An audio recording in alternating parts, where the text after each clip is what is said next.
O hello everyone, welcome back to my channel achiever BSCB. तो दोस्त फिर से आप लोग का अचीवर बीएससीबी में स्वागत है। जो कि दोस्त क्लास 12 का फिजिक्स यानी इलेक्ट्रिक चार्जेज एंड फील्ड्स का वेरी इंपॉर्टेंट ऑब्जेक्टिव लाया हूं, जो कि आप लोग का 2022 बोर्ड में क्वेश्चन आएगा ही आएगा दोस्त यहां से। तो आप लोग अच्छे से पढ़िए, मन लगा के पढ़िए। तो मैं 51 क्वेश्चन से शुरू करता हूँ, यानी 51 नंबर क्वेश्चन से ऑब्जेक्टिव शुरू करता हूँ। ये पहले से 2 वीडियो बना चुका है, पार्ट 1 और पार्ट 2 इसी चैप्टर का वेरी इंपॉर्टेंट ऑब्जेक्टिव बन गया है। वीडियो आप लोग वहां से देख लीजिए अगर नहीं देखे हैं तो मैं दोस्त यहां से 51 नंबर ऑब्जेक्टिव शुरू करता हूं। 51 नंबर ऑब्जेक्टिव क्या बोल रहा है? 51 नंबर ऑब्जेक्टिव यही बोल रहा है दोस्त कि rest electric charge is produce, यानी जो चार्ज जो रेस्ट में होता है, यानी चार्ज जो स्टैटिक कंडीशन में होता है, वो क्या प्रोड्यूस करता है, यानी वो क्या उत्पन्न करता है। तो दोस्त आप लोग जानते होंगे कि जो चार्ज सिर्फ रेस्ट में रहता है, मूव नहीं करता है, सिर्फ रेस्ट में यानी रुका हुआ रहता है, वो केवल इलेक्ट्रिक फील्ड ही प्रोड्यूस करता है। वो केवल इलेक्ट्रिक फील्ड ही प्रोड्यूस करता है, मैग्नेटिक फील्ड प्रोड्यूस नहीं करता है। तो मैग्नेटिक फील्ड प्रोड्यूस कब करता है? मैग्नेटिक फील्ड प्रोड्यूस जब करता है जब वो चार्ज मूव करता है, यानी जब वो चार्ज मोशन में होता है तो इलेक्ट्रिक फील्ड के साथ साथ मैग्नेटिक फील्ड भी प्रोड्यूस करता है। वो कब देखने को मिलेगा? वो आप लोग को अगले चैप्टर में पढ़ने को मिलेगा। कौन सा चैप्टर में? करंट इलेक्ट्रिसिटी में। इस तरह से दोस्त चलते हैं 52 नंबर क्वेश्चन पे। 52 नंबर क्वेश्चन क्या बोला कि 52 नंबर क्वेश्चन ये बोला कि which of the following is A vector quantity, इसमें से कौन सा वेक्टर क्वांटिटी है। तो आप लोग जानते होंगे दोस्त कि इलेक्ट्रिक पोटेंशियल जो होता है वो एक स्केलर क्वांटिटी है, क्योंकि वो वर्क डन पे डिपेंड करता है। वर्क क्या है? स्केलर क्वांटिटी है। तो इलेक्ट्रिक पोटेंशियल का फॉर्मूला क्या होता है? इलेक्ट्रिक पोटेंशियल का फॉर्मूला होता है वर्क डन अपॉन चार्ज, यानी work done upon charge W upon Q। तो वर्क डन जब स्केलर क्वांटिटी है तो इलेक्ट्रिक पोटेंशियल भी तो दोस्त एक स्केलर क्वांटिटी ही ना होगा। इलेक्ट्रिक चार्ज भी दोस्त इलेक्ट्रिक मतलब कि ये भी एक स्केलर क्वांटिटी है। सरफेस चार्ज डेंसिटी आप लोग पढ़ते होंगे, ये भी एक क्या है? स्केलर क्वांटिटी है। बट इलेक्ट्रिक फील्ड इंटेंसिटी जो होता है वो एक वेक्टर क्वांटिटी होता है। इस तरह से आप लोग का डी ऑप्शन यहाँ से सही है। कौन सा ऑप्शन सही है? डी ऑप्शन सही है। इस तरह से दोस्त चलते हैं क्वेश्चन नंबर 53 पे। क्वेश्चन नंबर 53 क्या बोल रहा है? क्वेश्चन नंबर 53 यही बोल रहा है कि electric flux per unit area is called, यानी electric flux per unit area क्या कहलाता है। यानी electric flux per unit area क्या कहलाएगा? Electric flux per unit area electric field कहलाता है। क्योंकि आप लोग जानते होंगे दोस्त कि इलेक्ट्रिक फ्लक्स बराबर फॉर्मूला क्या होता है? इलेक्ट्रिक फ्लक्स का फॉर्मूला होता है E.A। तो electric flux per unit area क्या होगा? इलेक्ट्रिक फील्ड के इक्वल होगा। यहाँ से आप लोग का बी ऑप्शन सही है। इस तरह से दोस्त चलते हैं क्वेश्चन नंबर 54 पे। क्वेश्चन नंबर 54 क्या बोल रहा है? क्वेश्चन नंबर 54 यही बोल रहा है कि dimensional formula of electric flux, यानी इलेक्ट्रिक फ्लक्स का डायमेंशनल फॉर्मूला क्या होगा। तो आप लोग पहले दोस्त फॉर्मूला इसका याद रखिए कि इलेक्ट्रिक फ्लक्स का फॉर्मूला क्या होता है? E.A होता है। यानी E.A कहने का मतलब कि इलेक्ट्रिक फील्ड परपेंडिकुलर एरिया, यानी electric field into perpendicular area. तो इलेक्ट्रिक फील्ड का अगर आप लोग डायमेंशनल फॉर्मूला जानते हैं और एरिया का डायमेंशनल फॉर्मूला जानते होंगे, दोनों को मल्टीप्लाई करके, तो आप लोग का ए ऑप्शन यहाँ से करेक्ट आ जाएगा। यानी ml³ t पे पावर -3 i पे पावर -1, आप लोग का ए ऑप्शन यहाँ से करेक्ट होगा। इस तरह से दोस्त चलते हैं क्वेश्चन नंबर 55 पे। क्वेश्चन नंबर 55 क्या बोल रहा है कि if the surface is parallel to the electric field lines, in this case the electric flux, अगर कोई सरफेस इलेक्ट्रिक फील्ड के पैरेलल है तो उसमें टोटल इलेक्ट्रिक फ्लक्स कितना होगा। तो दोस्त आप लोग जानते होंगे कि अगर कोई सरफेस इलेक्ट्रिक फील्ड के पैरेलल होता है तो उसका परपेंडिकुलर एरिया, यानी थीटा यहाँ पे 90 डिग्री बन रहा है। क्यों बन रहा है? क्योंकि इलेक्ट्रिक फील्ड के पैरेलल है सरफेस, तो सरफेस के परपेंडिकुलर एरिया हमको लेना होता है। क्योंकि इलेक्ट्रिक फ्लक्स का फॉर्मूला क्या है? Electric field in dot perpendicular area. Perpendicular dot कहने का मतलब क्या है? यहाँ पे डॉट प्रोडक्ट है। तो electric field area A into cos theta, यानी E.A कॉस थीटा। तो थीटा बराबर यहाँ पे 90 डिग्री बन रहा है, तो कॉस 90 का वैल्यू कितना होता है? 0 के इक्वल होता है। तो इसलिए यहाँ पे 0 ऑप्शन सही होगा, यानी बी ऑप्शन यहाँ से करेक्ट होगा। टोटल इलेक्ट्रिक फ्लक्स जो होगा यहाँ पे 0 होगा। इस तरह से दोस्त चलते हैं क्वेश्चन नंबर 56 पे। क्वेश्चन नंबर 56 क्या बोल रहा है कि which of the following physical quantity has ऐसा यूनिट न्यूटन पर कूलम, इसमें से कौन सा ऐसा फिजिकल क्वांटिटी है जिसका कि न्यूटन पर कूलम के इक्वल आता है। तो आप लोग जानते होंगे कि न्यूटन पर कूलम किसके इक्वल आता है? ये आप लोग इलेक्ट्रिक फील्ड के इक्वल आता है। कौन सा ऑप्शन सही होगा? ए ऑप्शन सही होगा, क्योंकि यहाँ पे सारा कुछ फॉर्मूला से ही लिया गया है दोस्त। आप लोग अगर अच्छे से पढ़िएगा तो बिल्कुल अच्छे मार्क्स लाइएगा। क्लास 12 बोर्ड में, बिहार बोर्ड के लिए खासकर है। तो आप लोग यहाँ से जानते होंगे कि इलेक्ट्रिक फील्ड का फॉर्मूला क्या होता है? Force upon charge. फोर्स का यूनिट न्यूटन, चार्ज का यूनिट कूलम। तो यहाँ से न्यूटन पर कूलम जो होगा वो इलेक्ट्रिक फील्ड का फिजिकल क्वांटिटी, मतलब कि इसका फॉर्मूला होता है, इसलिए यहाँ पे इलेक्ट्रिक फील्ड फिजिकल क्वांटिटी होगा। इस तरह से दोस्त चलते हैं क्वेश्चन नंबर 57 पे। क्वेश्चन नंबर 57 क्या बोल रहा है कि by which method electric charge can produce, किस मेथड के द्वारा हम इलेक्ट्रिक चार्ज को प्रोड्यूस कर सकते हैं, यानी चार्ज को प्रोड्यूस कर सकते हैं। तो आप लोग जानते होंगे दोस्त कि फ्रिक्शन के द्वारा भी चार्ज को हम प्रोड्यूस कर सकते हैं, इंडक्शन के मेथड के द्वारा भी हम चार्ज को प्रोड्यूस कर सकते हैं, और बोथ ए एंड बी यानी दोनों मेथड के द्वारा, और डी ऑप्शन दिया गया है ऑल ऑफ द अबव। तो यहाँ पे आप लोग का डी ऑप्शन सही होगा, यानी ऑल ऑफ द अबव, इसमें से सभी के द्वारा हम चार्ज को प्रोड्यूस कर सकते हैं, यानी बोथ ए एंड बी, यानी करेक्ट ऑप्शन तो यहाँ पे both and A and B होगा। कौन सा होगा?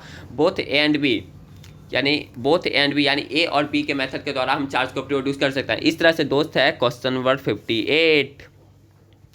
क्वेश्चन नंबर 58 क्या बोल रहा है कि find the electric flux through each phase two hollow cube of side 20 centimetre if A charge of 8.85 micro coulomb is placed on it centre. यानी इलेक्ट्रिक फ्लक्स यहाँ से पूछ रहा है, तो इलेक्ट्रिक फ्लक्स का फॉर्मूला आप लोग जानते होंगे, E into E dot A, यानी ई डॉट ए कहने का मतलब ई ए कॉस थीटा।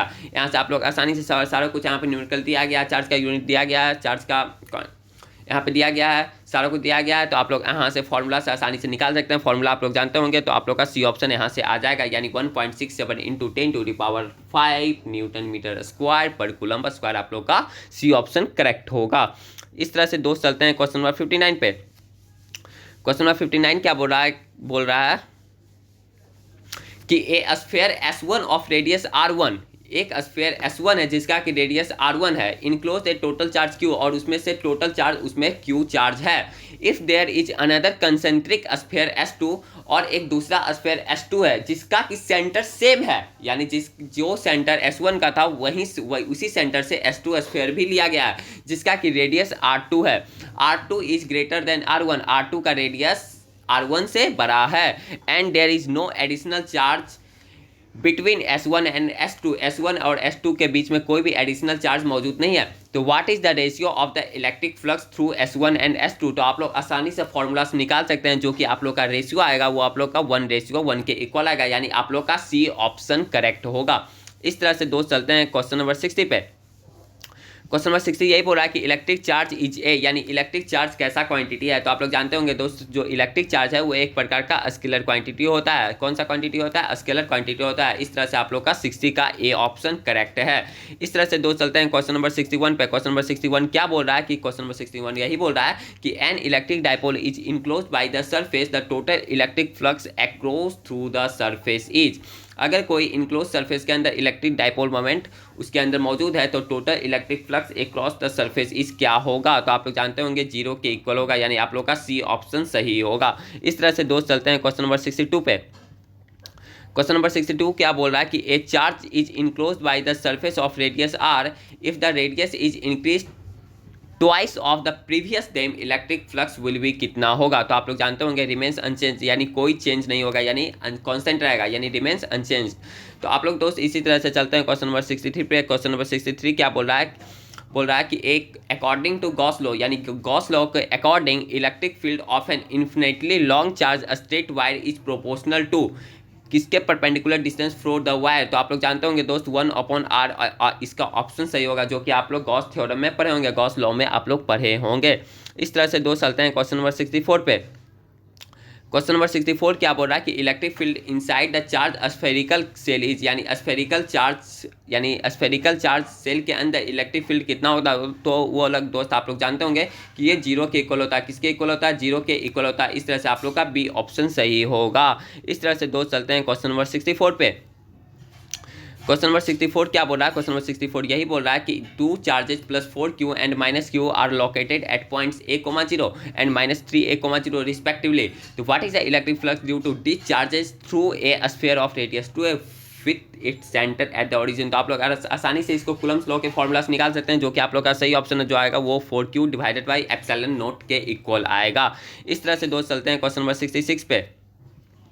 क्वेश्चन नंबर 66 क्या बोल रहा है? क्वेश्चन नंबर 66 यही बोल रहा है दोस्त कि 2 charges -3q and +2q are located at points a, 0 and 4a, 0 respectively. What is the electric flux due to this charges through a sphere of radius 5 है with its centre at the origin. तो आप लोग आसानी से इसको निकाल सकते हैं इलेक्ट्रिक फ्लक्स के फॉर्मूला से, जो कि आप लोग का -q divided by epsilon not के इक्वल आंसर आएगा। इस तरह से दोस्त चलते हैं क्वेश्चन नंबर 67 पे। क्वेश्चन नंबर 67 क्या बोल रहा है? क्वेश्चन नंबर 67 ये बोल रहा है कि which of the following statement is incorrect. इसमें से कौन सा स्टेटमेंट इनकरेक्ट है, यानी कौन सा गलत है। तो आप लोग जानते होंगे दोस्त, इसमें से 4 ऑप्शन दिया गया है। इसमें से पहला ऑप्शन ये बोल रहा है कि electric field lines from close loop. क्या electric field line close loop बनाती है? नहीं बनाती है। इलेक्ट्रोस्टैटिक कंडीशन में इलेक्ट्रिक फील्ड लाइंस कभी भी क्लोज लूप नहीं बनाती है। लेकिन यहाँ ऑप्शन क्या बोल रहा है कि electric field lines from close loop. क्या electric field lines close loop बनाती है? नहीं दोस्त, नहीं बनाती। इसलिए आप लोग का ए ऑप्शन यहाँ पे सही है, क्योंकि यहाँ पे इनकरेक्ट बोल रहा है खोजने के लिए। कौन सा इसमें से इनकरेक्ट है? तो आप लोग का ए ऑप्शन यहाँ पे सही हो गया। फर्स्ट ही ऑप्शन आप लोग का सही होगा। ऐसे मैं पढ़ देता हूँ, सेकंड थर्ड भी पढ़ देता हूँ। लेकिन इलेक्ट्रोस्टैटिक कंडीशन में आप लोग जानते होंगे, यानी जब चार्ज रुका हुआ रहता है तो उसमें जो रहता है electric field lines close loop नहीं बनाता है।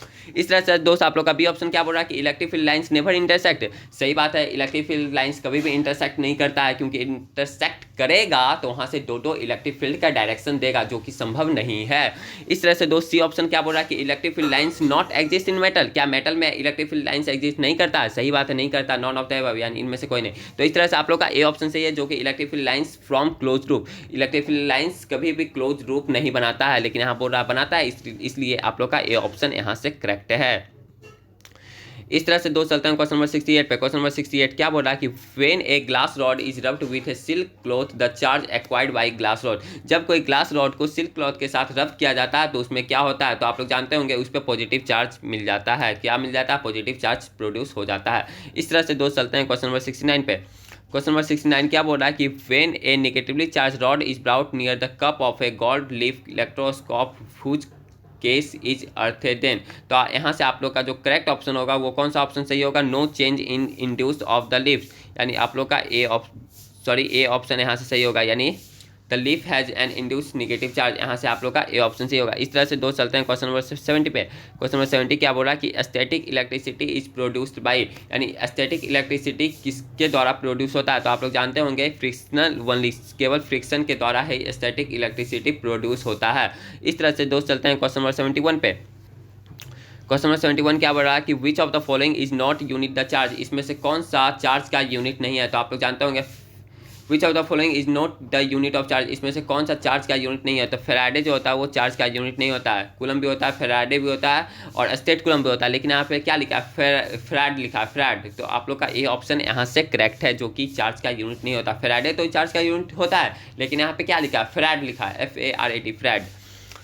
इस तरह से दो चलते हैं क्वेश्चन नंबर 72 पे। क्वेश्चन नंबर 72 क्या बोल रहा है कि when will be the change in the radius of A soft bubble if it is given positive charge. जब किसी सॉफ्ट बबल को चार्ज किया जाता है तो उसका रेडियस में क्या हो जाता है? दोस्त आप लोग इसका ऑप्शन, ये ऑब्जेक्टिव पहले भी पढ़ चुके हैं, पहले पार्ट सेकंड का वीडियो में भी आप लोग पढ़े होंगे, जिसमें कि रेडियस इंक्रीज कर जाता है। क्या कर जाता है? रेडियस इंक्रीज कर जाता है जब किसी सॉफ्ट बबल को चार्ज करते हैं तब। इस तरह से दो चलते हैं क्वेश्चन नंबर 73 पे। क्वेश्चन नंबर 73 क्या बोला कि which among the following is a sure test of electrification. Electrification के श्योर टेस्ट के लिए इस निम्नलिखित में से कौन है? तो आप लोग का रिपल्सन होगा। करेक्ट ऑप्शन कौन सा होगा? रिपल्सन होगा। इस तरह से दो चलते हैं क्वेश्चन नंबर 74 पे। क्वेश्चन नंबर 74 क्या बोला कि a charge insulator is brought close to an uncharge metal, यानी किसी भी इंसुलेटर को जब हम क्लोज चार्ज के अंदर लाते हैं तो उसके अंदर क्या होता है? यानी आप लोग का बी ऑप्शन यहाँ से सही होगा, यानी there is electrostatic attraction between them, दोनों के बीच में इलेक्ट्रोस्टैटिक अट्रैक्शन लगता है। इस तरह से दो चलते हैं क्वेश्चन नंबर 75 पे, जो कि आप लोग का लास्ट क्वेश्चन है। The scientist who experimentally showed that the electric charges is quantised only in terms of the integral multiples of a electronic charges is. तो आप लोग का मिल्कन साइंटिस्ट हैं, जो कि वही किए थे, इसका एक्सपेरिमेंट किए थे। मिल्कन ही किए थे, इसका एक्सपेरिमेंट किए थे, जो कि electric charge is quantised only in terms of integral multiples of electric. Quantisation of charge का फॉर्मूला क्या होता है? क्वांटाइजेशन ऑफ चार्ज का फॉर्मूला होता है Q is equal to NE। यही होता है क्वांटाइजेशन ऑफ चार्ज का फॉर्मूला होता है, जो कि मिल्कन साइंटिस्ट ही इसका एक्सपेरिमेंट किए थे। तो ठीक है दोस्त, आज के लिए इतना ही। ये सब वेरी वेरी इंपॉर्टेंट क्वेश्चन है जो कि आप लोग का यहाँ से 4 से 5 नंबर आएगा ही आएगा। इसमें सोचने के जरिए भी अगर आप लोग नहीं सोचिएगा, नहीं पढ़िएगा, तो आप लोग बहुत पछताइएगा। फिर नंबर कम आएगा तो फिर आप लोग चिंतित होइएगा, फिर डिमोटिवेट जैसा होइएगा, फिर आगे कुछ करने का मन नहीं करेगा। जो भी करना चाहेंगे, बीटेक या फिर इंजीनियरिंग का तैयारी या फिर कहीं बीएससी सब में एडमिशन लीजिएगा। तो नंबर आप लोग ध्यान से पढ़िए। ये सब काफ़ी इंपॉर्टेंट क्वेश्चन है जो कि हर एक बार बोर्ड में आता ही है घुमा फिरा के। तो अगर दोस्त आप लोग इसका पीडीएफ ये लेना चाहते हैं, नोट्स वगैरह सारा कुछ लेना चाहते हैं, तो अचीवर एजुकेशन वेबसाइट पे जाएं, वहाँ पे गूगल पे सर्च करें अचीवर एजुकेशन। उस वेबसाइट पे सारा कुछ का दिया गया, प्रोवाइड वहाँ पे किया गया, सारा मटेरियल वहाँ पे आप लोग को मिल जाएगा। ऐसा नहीं कि सिर्फ फिजिक्स का है, वहाँ पे मैथ्स, केमिस्ट्री, हिंदी, इंग्लिश सारा कुछ का वहाँ पे मिल जाएगा। फिजिक्स सब सारा कुछ का प्रोवाइड किया जाएगा और धीरे धीरे लिखा भी रहा है, सब कुछ होगा वहाँ पे। तो दोस्त आप लोग पढ़िए मन लगा के। अगले वीडियो में फिर लाऊंगा इसी सेट का क्वेश्चन लाऊंगा, यानी इलेक्ट्रिक चार्जेस एंड फील्ड्स का ही ऑब्जेक्टिव लाऊंगा। एक सेट और लाऊंगा, सिर्फ एक सेट में और ज़्यादा नहीं लाऊंगा, सिर्फ 4 सेट रहेगा। 4 से 5 सेट देखूंगा, ये एक सेट और रहेगा, लेकिन मेनली 4 सेट ही रहेगा।